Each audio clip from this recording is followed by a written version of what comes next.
नमस्कार, आपका स्वागत है हमारे YouTube चैनल पर। आज फिर से सीटेट सीरीज लेकर आए हैं। आज लेकर आए हैं पद्यांश, हिंदी गद्यांश पिछले वीडियो में लेकर आए थे।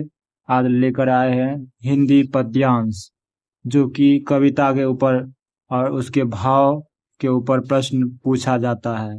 तो चलिए देखते हैं।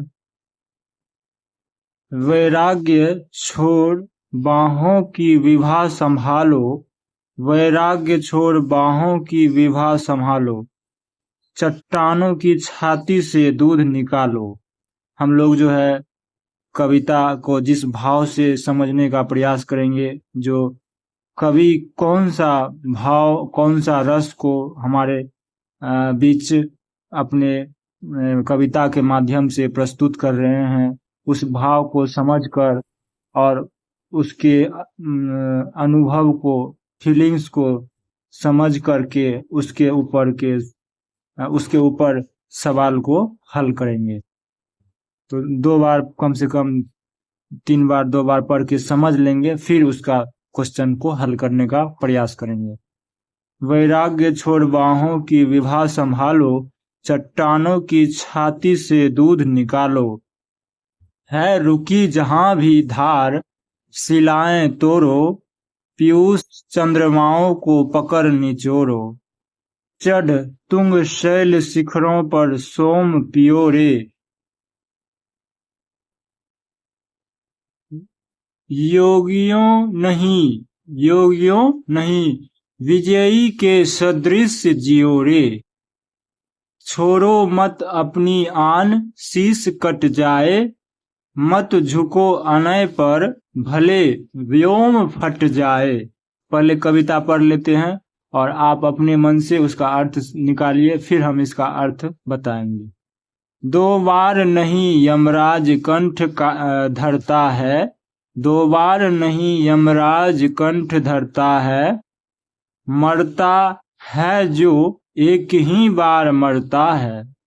नत हुए बिना जो अशनि घात सहती है, स्वाधीन जगत में वही जाती रहती है, स्वाधीन जगत में वही जाती रहती है। तो चलिए आप इसका अर्थ जानने का प्रयास करते हैं। वैराग्य छोड़ बाहों की विभा संभालो। कवि यहाँ बता रहे हैं जो वैरागी जीवन है उसको छोड़ो, सन्यासी जीवन को छोड़ो, या वैरागी जो है वो जीवन छोड़ो, और बाहों की विभा मतलब भुजाओं के द्वारा जो युद्ध लड़ते हैं या अपना कर्म करते हैं और कर्म से अपना पहचान बनाते हैं, इतिहास रचते हैं, उसको संभालो। मतलब उसको हम लोग संभाले, यानी हम अपने कर्म को संभाले, वैराग्य को छोड़े। अगला है चट्टानों की छाती से दूध निकालो। मतलब अपने बाजू से, अपने भुजाओं से कठिन कार्य को करके और इतिहास रचे और सफल हुए। है रुकी जहां भी धार, शिलाएं तोड़ो। जहां भी रुकी है धार, तो शिलाएं तोड़ करके उसको, मतलब धार को बहने के लिए आगे करो, बहाओ।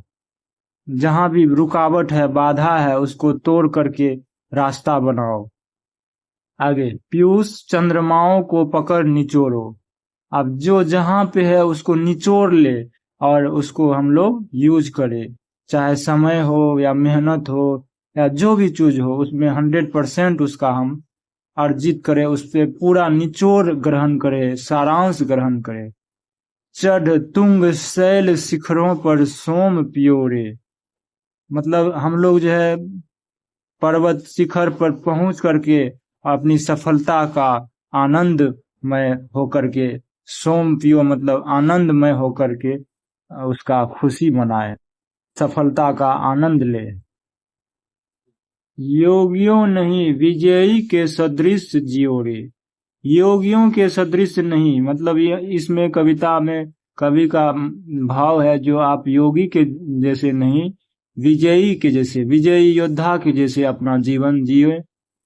छोड़ो मत अपनी आन, शीश कट जाए। अब इस लाइन में वो बोल रहे हैं जो अपना आन बान शान को कभी मत छोड़ो, चाहे अपना प्राण चले जाए, अपने धर्म, अपने संस्कृति को, अपने आन को कभी मत छोड़ो।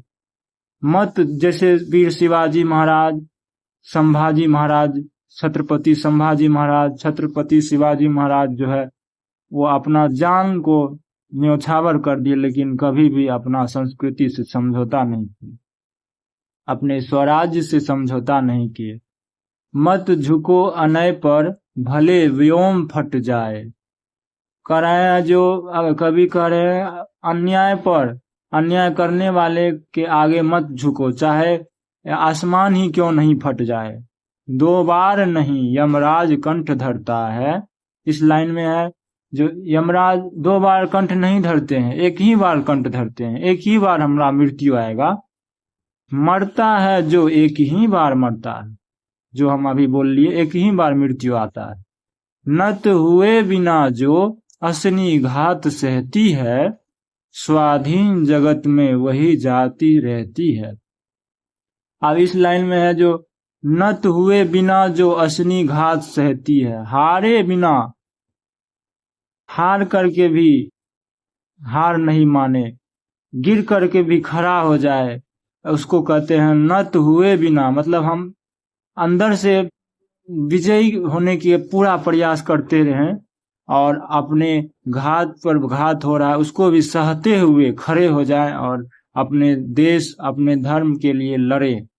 स्वाधीन जगत में वही जाती रहती है, मतलब इस जगत में उसी की जाति आगे, संस्कृति आगे रहती है, बढ़ती है, जो अपने लिए, अपने संस्कृति के लिए लड़ता है, चाहे उसके लिए कोई भी कुछ भी प्राण अर्पण करना पड़े या आसमान फट जाए, लेकिन अपने स्वाधीनता के लिए वो लड़ता है। और वही जाति आगे इस पृथ्वी पर वर्तमान रूप से मतलब रह पाती है, बाकी संस्कृति धीरे धीरे नष्ट हो जाती है।